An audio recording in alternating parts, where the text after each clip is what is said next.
Good morning, everyone. I'm Kevin Allen, and I'm joined by my usual broadcast partner, former NHL defenseman Tom Laidlaw. Played 11 seasons for the New York Rangers, Los Angeles Kings.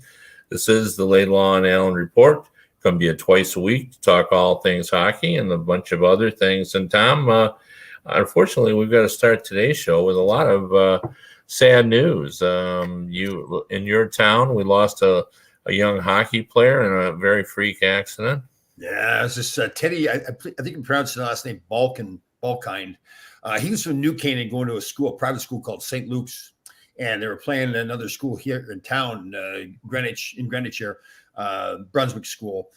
And I've heard different stories. There's either a JV or varsity game, really doesn't matter that much. And apparently, the people that were there said it really wasn't even. They didn't even notice it being that vicious of a player. And the player, he fell down, and another player went over top of him, and apparently the skate cut him in the throat. So sad story. Again, coaching in this area for so long. I don't know the boy, but New Canaan is just north of Darien, which is just north of Greenwich, where I am. So coaching for so many years, all the people involved. So it's although it wasn't directly involved, and it was indirectly involved. So sad story. Yeah, I mean, cut down at such a young age, and such a freak accident. I was watching the NHL game last night, and the Red Wings and Ducks, and late in the game, Tyler Bertuzzi had a collision with a player, and he was laying on the ice, and then you could see the other player trying to get away from him, and Tyler Bertuzzi got up and suddenly looked at his arm, and then threw both of his gloves and a stick down, and immediately skated off to the. So I assumed he had been cut, and you're always worried that when a player reacts like that, it was severe. But I don't know. Even today, they didn't provide any information, but they said that he's going to be fine. But I'm sure it was very alarming because usually there's a lot of blood involved in a skate cut. So. I don't, and I would advise people not to look it up on YouTube to watch the video, but you go back to the Malarchuk case back in the 80s. So he played for the Buffalo Sabres, and that was, once you see the video, you cannot unsee it. And it was a gruesome sight when he got cut in the throat too. So, yeah, well, it's just a sad story. And, I just heard this morning, my daughter was telling the tale too, yet another horrible tale of COVID. Her neighbor lives right across the street. I've met them. They have children the same age as my daughter Erin's children, or close to it. She has a grandfather who's a Holocaust survivor, and he's been very cognizant of COVID, been very careful, and had his booster and everything else, but ended up going down to Florida. And he got COVID. They admitted him to the hospital, and he died 3 hours later. He was so severely gone by then. And then, we have a very good friend. It was Terry's neighbor growing up that I've known through different things as well. And, he's a real active octogenarian, and he's hospitalized with it as well. And yeah, I know we hear all the stories. A lot of people saying how it's just a mild strain, just the flu-like symptoms, but I mean, I'm sure that is the case for a lot of people, but it is also still taking lives, as you're saying. So, well, and there are people who, somebody loves and somebody knows, as we do, and this man has, when I was a teenager, he was certainly helping a lot of kids, and he was just is an unbelievable good guy. So I hope he pulls through it. He seemed to be doing okay. So we'll see, how that goes. But I was listening to our buddy Boomer Esiason on the radio this morning, and obviously his ties with the NFL. And he was talking about the NFL is a doctor that Boomer claims has been right on with all the predictions over the last 2 years and what's going to happen, the timing and everything. And his statement was it's going to take another 7 to 10 days to spike. And then he feels like it'll drop off at that point, and we should be, not immediately clear from it. But that's I just saw some news report where they were sort of looking at it in comparison to what was happening in South Africa, which apparently was where we first noticed it. I don't know if that's where it started, but this is where we first noticed it. And there it was a real severe climb, like it just escalated quickly. And then it dropped just as precipitously, like it, got up high and all that kind of stuff. And interesting, I was listening to PBS radio, and they were discussing with an epidemiologist viruses in general. and COVID specifically, but mostly how the viruses work. And it had, she sort of put it, just to try to explain it, to put it almost like a human face on it. And she just said, a virus really doesn't want to kill you, because what it really wants to do is to evolve and to evaporate and to spread. So, they're just trying to get in your system. And, there was some discussion about whether the common cold actually started as what was called the Russian flu. And I believe it was in the 1890s. And millions died around the world because they had never seen this. And then, over time, it's sort of evolved. And now we all have those antibodies in our body for the common cold. So it's not nearly as severe, but it's very complicated. But the goal of a virus is to be very transmissible, as this is now with the Omicron variation. And look at us talking about science, which we really know nothing about. But there's some big words there too. That was precipitous. Like that was. Well, I mean, it's. The issue is that this disease has entered our world, mine and your world, Tom. And we see it every day. The Red Wings were playing the Ducks, and of course they are using a goalie that is making his NHL debut. Well, the reason they're doing that is John Gibson is on the COVID list, and the Rangers goalie was on the COVID list. He's still on the COVID list. He's off now, and the coach is on now. Gallant is on the COVID list. Oh, yeah. We've had almost all the coaches have had it. Yeah. And to be honest, from what I've heard from talking to people, the coaches who are obviously older have had the toughest time with it. Now, no one's, been in jeopardy, but, you're hearing that coaches are fatigued and that, they've just been ill, sick. So, we wish Gerard Gallant well, and as we move on. But anyway, I wanted to say about the. Also wanted to mention that Bob Saget passed away yesterday. I saw that. Yes. And when I was reading about him, I thought of you, Tom, because he wasn't living a true grit lifestyle, but one of the things he did a comedy tour where he. Basically said no negativity. I don't do negative. Is basically what he said. And most everybody who commented on Bob Saget had one particular phrase. First of all, he was funny, but secondly, he was the kindest man in Hollywood. So you're saying I'm the kindest man? Well, I don't know that, but I what I do know is that you try to live your life positively. When I say. In the morning when we discuss what time we're going to do this, and I say 10:30 ? And you say glorious or awesome or excellent, and there is something to be said for. I think you have a choice. Like you can sit around and mope and complain about things, or you just look at things, the good side of it. I remember we did the show with Doc Emmerich. And you had written his book, and we were talking about the book and his life and everything. And he stopped at one point. He says, Tom, every time I see you, you're smiling. And I really never thought about it that much, but I guess I am. I love life. Yeah. Yeah. No, that's good. So, and I saw that Bob Saget just said that he blocks anyone who he says he's not funny. He says, because I am funny.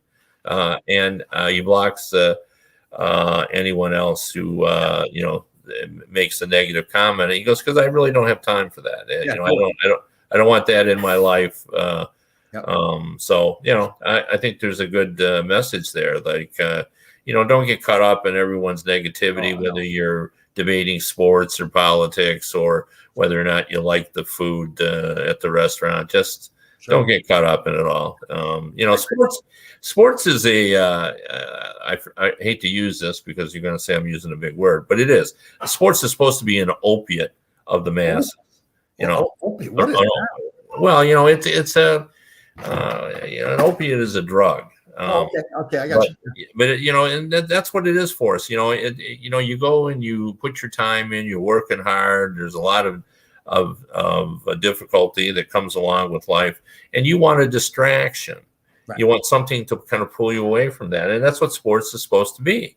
We love hockey because we come home, we've had a hard day, we worked, and we watch, and now we want to settle in and watch our team. And sometimes we get frustrated, but mostly it should be fun. And I think we've sort of lost that over the last few years. We just. Yeah, I guess how you look at it too. So I'm a New York Giants fan, so I could not stop watching them yesterday, even though I'm saying to myself, these guys are awful. Like, the coach is terrible, the players are terrible. I don't know, but maybe it was kind of intriguing that how can you watch an NFL football team be that bad? I was kind of laughing about it. So yeah, but I don't know. I wish we could all just sort of maintain the innocence of youth. When you're 9 or 10. Yeah. All you care about is it's their team, and you want them to win and everything. But when you get up on Monday morning, they're still your team. Sure. So where now, I just remember being with a guy who was a very, very, very bright guy, had multiple degrees, and I was watching a football game with him, and a guy dropped a pass over the middle, should have caught it. And the guys, and the response was, that guy's a moron. He's a total moron. And I said, do you know him personally? Do you think intelligence played any role in his dropping or that? Or do you think he meant to drop that? Or do you think he just made a mistake? Oh, it's true. Very true. Yeah. Yeah. I agree. Yeah. Well, the fun part of it, though, is I remember also with some friends watching Barry Sanders run the football, and it's with a bunch of guys, and all of us, of course, were a little overweight, and everybody's giving Barry Sanders advice on how to run the football. And somebody said, look at us, a bunch of overweight guys trying to tell Barry Sanders, how to carry a football up the field. I used to love watching him play too. He played hard. Yeah, he was a fantastic player. I covered the Lions for I've said this before, but because I lived in Detroit and I was the only USA Today staffer who did live in Detroit, they would just ask me to do on Sundays to do all the Lions home games. And I did that for almost a decade. Right. And so I saw, probably 100 Lions games through the years, maybe more. Right. And a lot of that was at the heart of Barry's career. So, and I saw, Barry in the 2000 season and all that. So, that was fun. But I got some stuff I want to talk about in hockey because let's roll. Yeah. Evander Kane. And I want to call upon your expertise. Usually we call on your expertise as an NHL defenseman. But now I want to call on your expertise as an agent. Yep. Because what happened is he has cleared waivers. And, of course, they put him through waivers with the intention of terminating his contract on the argument that he has breached that contract because he did not follow a COVID-19 protocol, according, and I'm going to say allegedly, because although Elliot Friedman is a pretty well-known reporter, and it's doubtful to me that he would get the facts wrong, but he has said that essentially Evander Kane left the local area and traveled to Vancouver. Whether or not he got medical clearance to do that, I don't know. And he had tested positive too, correct? Yeah, he had tested positive for COVID. He was playing with the San Jose Barracuda, which is the Sharks farm team. And also that he was supposed to be back on the 31st. He was diagnosed on December 21st, and he showed up January 6th. Yeah. So for that reason, now, if I'm Evander Kane's agent, I'm saying, they were out to get him. They didn't want him on the team. They had tried to trade him. They're looking for reasons to get rid of that contract. And now they're just using this, and they're going to try to make an argument that this was a breach of contract when really it was a mistake, or it was really unclear when he was supposed to be back. There are all sorts of things can be said here.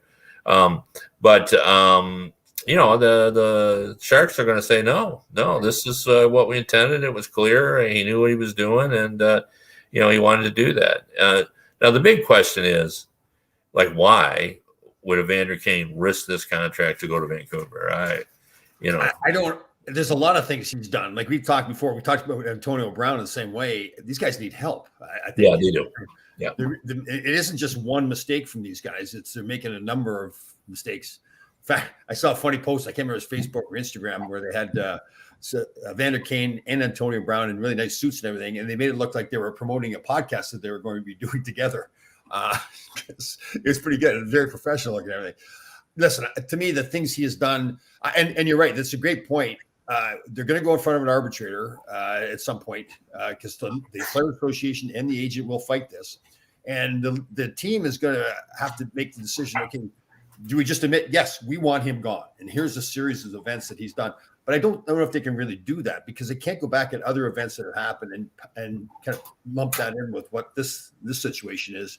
Because you can say, well, why didn't you terminate the contract back then? You didn't need to have all these other things. But and I'll tell you, the Players Association, I wouldn't be surprised at all if the Players Association is saying behind the closed doors is saying, listen, this guy's ridiculous. He should be gone. He's embarrassing to the rest of the league. The other players are going to say, we don't want him on our team. We don't want him in the league. But they're going to fight this hard because of the precedent it could potentially set. Because again, the NHL, unlike the NFL, has guaranteed contracts. Although you can be bought out of your contract, you can't be bought out or you have your contract voided because of injury. So if you're injured or whatever, you get your money. So they're going to do everything they can to fight this to make sure there is no precedent set here that the players, every time they do something wrong, because players are going to make mistakes, so they're just going to do stupid things. And the Player Association is going to make sure that the precedent is not set, that the league can do this to the next player. So. Yeah, well, you're absolutely right. I mean, if they took a straw poll of NHL players, members of the association, and said, is Evander Kane a knucklehead? And it was 96% said, yeah, he is a knucklehead for doing this.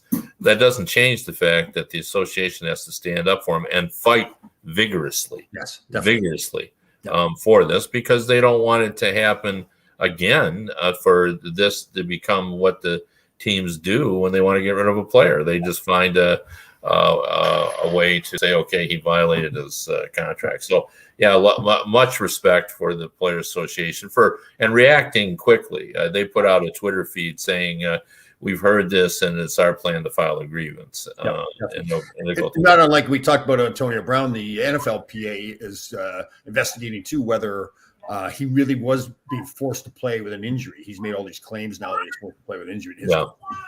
And they have to, no matter what we think and no matter what they think of the player and his actions, they need to defend that player and any future players against that same thing. So, well, here's the thing, though. And, there were reports in the offseason that the Sharks players didn't want him around. Yep. He's gone down to the American League and looked good, like he hasn't lost anything. He's still going to be a good power forward who's going to score 25 goals and, play tough and gritty and tenaciously. And I'm hearing that there are teams who want to sign him, that even if his contract is terminated, they will sign him. Now, I'm guessing they won't give him $7 million, but they want to get him in line. And, the NHL sports in general, not the NHL. Sports in general is full of players who have made some sort of comeback from, spotty behavior in their lives. But go ahead. Yeah, but my point on this is, and it's just really just emphasizing the point you just made. If I'm a team and I convince myself, boy, like if I'm the Tampa Bay Lightning and I say, well, we could sure use another power forward like that, and he's not going to disrupt our dressing room because I'm confident thing. So say they sign him. But I feel like before you sign him, you've got to get him to commit to seeking some counseling of some sort, so these things just don't continue to happen. But here's going to be the problem. So if San Jose Sharks try to void the contract, so they void it, they stop paying him. He's no longer playing in the minors or with San Jose's organization in any way. So if they now file a grievance, the NHL Players Association and the agent, he can't sign another contract with somebody else until that grievance is settled. Oh, for sure. Right. Yeah. So, and if the NHL is probably going to say, well, okay, we'll get to it when we get to it kind of mentality. I mean, that doesn't happen overnight. I mean, that could be weeks, if not months before that's done. And maybe they try to expedite it. But now with the league, because both sides have to agree on the arbitrator, so the league could drag its feet to agreeing for the the arbitrator. Yeah, and they could. I mean, there's a certain limit. They can't make it so obvious that they're intentionally trying to drag your feet. But yeah, they're not going to be in any hurry to want to settle it. Yeah. Well, I mean, even maybe it's just next year, but regardless, whether they bring him back next year. I mean, he's got 3 years remaining after this one. Yeah. So there's a lot to be said. It's really fascinating, but you're just left and it's so often it's the phrase we say in these situations, but it rings true, and it makes a lot. What was he thinking? Oh, it's a risk. Now we're talking $23 to $24 million. Yeah, that he's risking. And he knows they just investigated him for gambling. He's been sent to the minors. They're trying to trade him. Nobody has traded for him yet. Obviously, like you said, people will want him because of his talent. They won't want to pay the money that he's currently owed. So yeah, I mean, but I guess that kind of says something about his mental state, that even his financial position that he's in, and what he's done to his ex-wife, his children, all those things. So the list goes on and on. It's just like, oh God, what were you thinking? But, yeah, no, it's just really, really hard to believe that we're here. So, and I wanted to ask you too about the Dallas Stars. I saw a report that maybe John Klingberg wants. You and I are looking at the same list. I've got the same things written down. Oh, really? Yeah. So, I see them, and this is going to be a story I'm going to write today, as maybe the X factor at the trade deadline, because they're not that far out of the playoffs, and they're not a bad team. Like, there's some good quality players on that team. So in theory, and I'm guessing that Rick Bowness and the coach and Jim Nill, the general manager, are feeling some pressure to make sure this team gets in the playoffs. Yeah. Or maybe they won't be around. So I hate to see that. They're both fine human beings. Yeah. But saying all that, I don't see them moving anybody real quickly, just because they got to try to make a run at this. They had won, I think, 4 in a row, and then they lost 3-2 yesterday, I think. And what I saw from Klingberg and his statements were that he's trying to be painted that he asked for a trade. He's saying, well, that's not totally true. So apparently they've trying to negotiate a contract for a while now. I think his contract expires at the end of this season. And I can't remember who it was. One of the reporters announced that he was asking for 8 years, about $63 million. So just shy of $8 million a year. And given that all those players this summer, like Dougie Hamilton and all those defensemen, Charlie McAvoy, right, up in Boston, all got just north of 9. I'm kind of thinking Klingberg was right in that category with all those guys too. So I'm kind of thinking is that unreasonable, or maybe it's just the years they don't want to go 8 years. But well, it's funny, but to me, and I've mentioned this before, we used to, what it was all about was the average salary for the player. And now it seems to be the total amount. Like, everybody's trying to get in that $60+ million range. Like, you look at all the deals, and that's where they're all at. Yeah. There's somewhere between 60 and 66 or 67. And if you think about it, that makes some sense. What you really want is, excuse me, to have that amount of money that you can count on, even if you were, paid 50% taxes. You're $30 million. I think you can live on that for the rest of your life. So. That's pretty close to what you're living on, I would assume. So well, after those 2 divorces, yes, yeah, that's right. So everybody takes half. It's like the half-life of radioactive material. The old guys laugh now because people will say, "Well, you guys mad that you're not making you guys didn't make as much money as they're making now." You go, "No, we got divorced twice, so it just means the extras didn't get as much." That's all. Yeah, I guess so. Yeah. But so I would assume they'll delay a little bit, because the other guy that teams are going to be interested in is Joe Pavelski. Yeah, who's the my grandma used to say, "Old Man River." He just keeps flowing. I know, just keeps rolling along. So. How old is Klingberg? He's not that old, right? He's 29. 29. Yeah. I guess he signed an 8-year deal, so he's 37. Yeah. But I don't know. But then where do you find another Klingberg, right? I mean, he's a pretty good player. I mean, I'm not crazy about him, but man, he's a good power play guy, very good offensively, pretty good defensively. Man, that's what I'm just like. I'm wondering, like, same thing with Arizona talking about getting rid of Chikrin. I get it. You can get a big haul for him. Like, you get some young players, but man, you don't. How do you know you're ever going to get another? No, I mean, it doesn't make any sense. I'm going back to Connor Garland in the offseason when they started trading him. Or, the guy they traded to Montreal, who's actually had a pretty tough season. Now I'm drawing a complete blank on his. I know what you mean too. I am as well. Yeah. We're having a senior moment. Yes. So, there you go. Brain damage. Yeah. No, I'm with you. I just don't know. Again, we've talked about that Phoenix situation so many times. I was listening to Bill Daly talking, because apparently they're talking about buildings now, but we're talking about Phoenix and them getting a new building, and they're having some problems in Calgary. Calgary is trying to go to the city and have them help them build a new building there as well, and that deal is falling apart. And Bill Daly, the second in command of the National Hockey League, was saying that he sounded very positive about a new arena happening in the Phoenix area.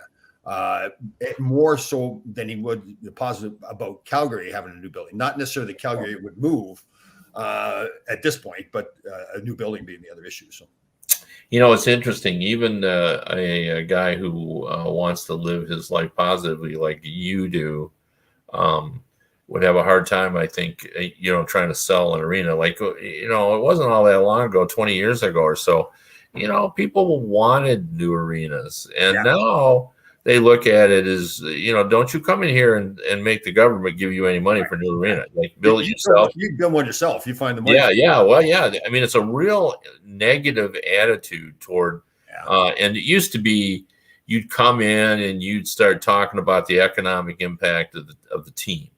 Yeah. It fills up the restaurants. It fills up the hotels. It creates a lot of goodwill. A lot of people come and see there. They go shopping in the area.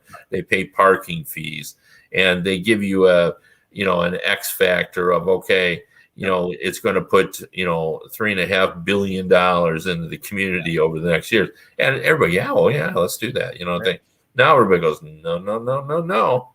You build your own arena. Yeah, we'll benefit from it, but you build your own arena, and especially when in Calgary's case, there's already an arena there, so people are going to come. Now, the Calgary Flames will argue, but it's an outdated arena. We need more suites. We need to be able to generate more revenues. That's their issue. But people saying, you're right. They're saying, well, that's your problem. No, that's exactly right. It's just it's just a difference in attitude in terms of toward to new arenas, and it's like, how long does the arenas last? Like, here in Detroit, we had Joe Louis Arena that came online in the early 80s, and then 30 some years later, we were already talking about a new arena, and the Palace of Auburn Hills. That's right.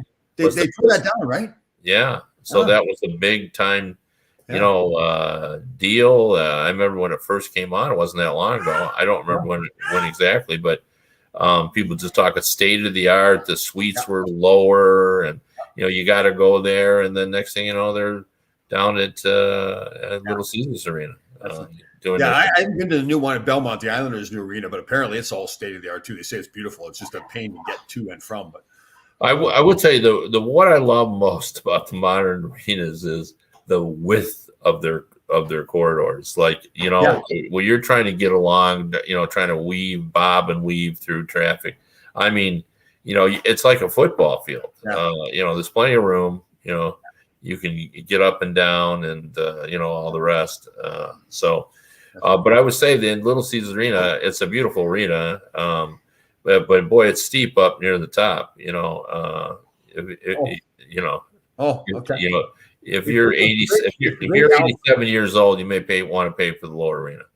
So it's the great Al Sabatka still driving the Zamboni. Oh yeah, for sure. Yeah. So Al Sabatka, in case anybody doesn't know, he's legendary. So when they used to throw the octopus on the ice, or they still do, I guess, in the playoffs, he's the one that runs out typically and gets the octopus. I mean, he's got the famous thing where he's swinging her up over his head and everything. He's a great guy. He's been around for what? He was back when I was playing. Well, he's in his 60s, so I think he's been since he was very, very young. I think he's worked, but he is legendary. Yeah, he certainly has a following, and people like I don't know if they still do, but for the longest time, for a couple of decades, you bought your octopus from Superior Fish Company in Royal Lake. Oh, is that right? Yeah. Oh. Yeah. So, but the octopus is the thing, but now they don't. It's not willy nilly anymore, where everybody tucks an octopus down their pants and brings it in and throws it. They allow one or two octopus. And that's it. There's a designated octopus thrower. Is it really? Well, I mean, that's my take on it. You're right. Yeah. Especially a brand new arena like that. You don't want an octopus doing its business all over the floor there, right? I mean, but it's just, I think they should have, you allow anything that evolved spontaneously, like the rats in Florida. That was spontaneous. It was based on Scott Mellenby, the rat slayer, killing a rat in the dressing room, and the fans who were not organized all responded by throwing plastic rats on the ice. And then, of course, it got a little out of hand. Oh, yeah, they covered the whole ice sometimes. Yeah, they had garbage cans out. I mean, they were really knee deep in plastic rats. And the biggest problem that I saw with it is it would kill the momentum that the Panthers had every time they scored a goal. Yeah, totally. So, because then you got a lot of energy. You're flying, you're moving on. Yeah. But I like all those little traditions. I mean, I like Pot Van Sucks in New York, and the chants and the things that go on. It's just part of the tradition, the fact that it doesn't matter that Pot Van's 70 years old. The Rangers still want to stay Sucks.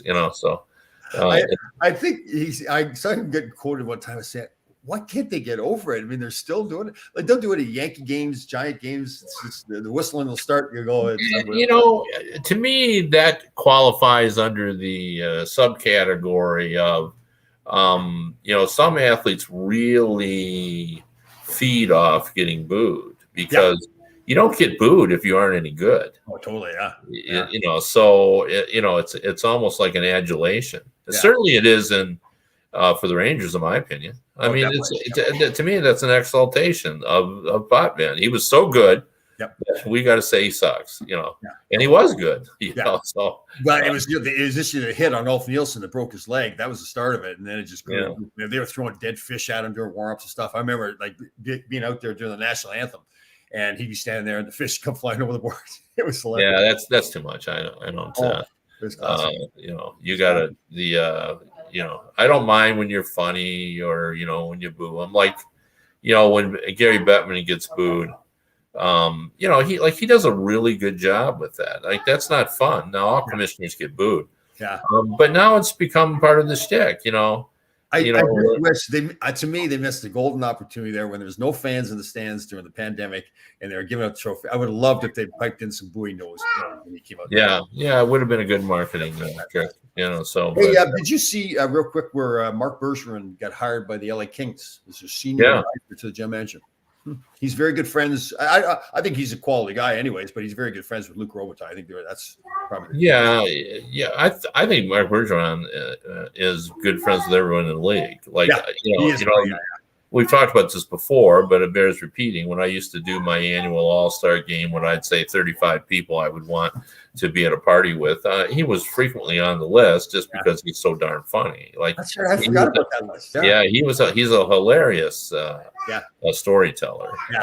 And he was very good with the media, and he enjoyed jousting with them, and who else is on that list? Like, obviously Wayne, Mark Messier, Mario Lemieux, all those kind of guys on. They weren't. No, those guys weren't on. I don't think Mark was ever on the list. There was some agents. Brian Burke was a frequent guest because if you want to have a party, you need Brian because that's true. He is the ultimate storyteller, and he's verbose, and he's a lot of fun. How about guys like a Glenn Healey, for example? Yeah, I don't know whether Glenn was on it, but he certainly now in retrospect he should have been if I didn't put him on there because he's that type of guy. Harry Neal was a. To me, the way I looked at it is if you're sitting around kibitzing, who are the guys you want around that can tell you the funny stories and carry on and have a good time and wouldn't mind having a ginger ale with you. So, our buddy Ron Gresham could probably be on that list too. Sure. Yeah. Which part? What's that? The part drinking the ginger ale, or well, all of it. The stories. Yeah, the stories for sure. It's interesting. A guy that I put on now in retrospect, Mickey Redmond. He's a fun guy. Like his shtick. There's someone who does this hilarious website. I hope he's not offended by it. I hope he sees it as another thing. But a guy, the 18 things that Mickey Redmond says in a game that he alternates. And that he's got 18 forms of analysis, and then all of his different phrases is used. No place for a. Speaking of that, we talked about the Yeah, we did about Macaulay's call of the fighting. Yeah, we did a test on that. That's hilarious. Oh, Yeah. God. Yeah, It's like everybody's waiting for it too. Like they want to see what he's going to do next, right? yeah, no, well, and I do like that. But I saw someone brought that up, and I'd forgotten about this, or maybe I talked about it in the correct. Stop me if I have talked about it, but someone pointed out that there was the NFL referee who said, penalty number 68. 15-yard penalties for giving him the business. The other one the referee does sometimes in the NFL, which I think is funny. It's like if the offensive line goes offside, like let's say the center does go outside, he doesn't huck the ball, but he goes the whole offensive line except for the center. Yeah. I remember, growing up baseball, Ron Luciano. Yeah.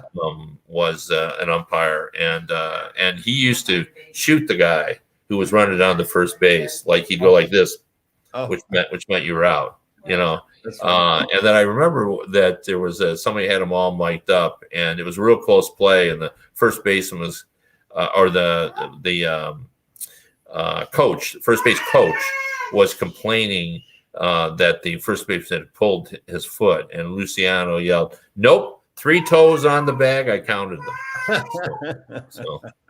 And sometimes the referees and the stuff is not caught is pretty funny too. I think I've told the story. Kerry Fraser had a great sense of humor. We were playing a game in LA when I was with the Kings and playing against Edmonton Oilers, and it must have been. I think it was the start of the game, or I can't remember where it was, but I was on the ice for the opening faceoff, and so Gretzky's out there, Messi's out there, Paul Coffey, Yuri Curry. It's like a Hockey Hall of Fame thing. And Gretzky wins the faceoff back to me. I'm pretty sure it was Wayne. And I have no idea what happened. It's like the puck exploded, like it started bouncing. I can't find the puck now. Yuri Curry comes flying in, picks up the puck, goes down, scores. And so now, the game has just started, the period's started, whatever. And I'm just totally embarrassed, right? There's all these great players. And we go to the faceoff circle again after they scored a goal. Kerry Fraser is intentionally standing there and laughing at me and not dropping the puck. And I'm yelling at him, "Drop the effing puck, drop the puck." And he's dying laughing because he knows it's the longer he stands there, the more everybody's just looking at me. Yeah. Well, my wife, it just offends her sensibilities. My wife's a huge sports fan. She was a high school coach for years and years.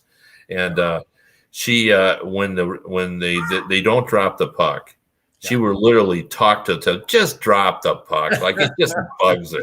It just bugs her to no end when they don't drop the puck. But I in college I did some baseball officiating, some umpiring, and I tell the story that I gave blood for cash because they would pay you so they could for plasma, and I umpired, and it was a lot easier to give blood than it was to umpire.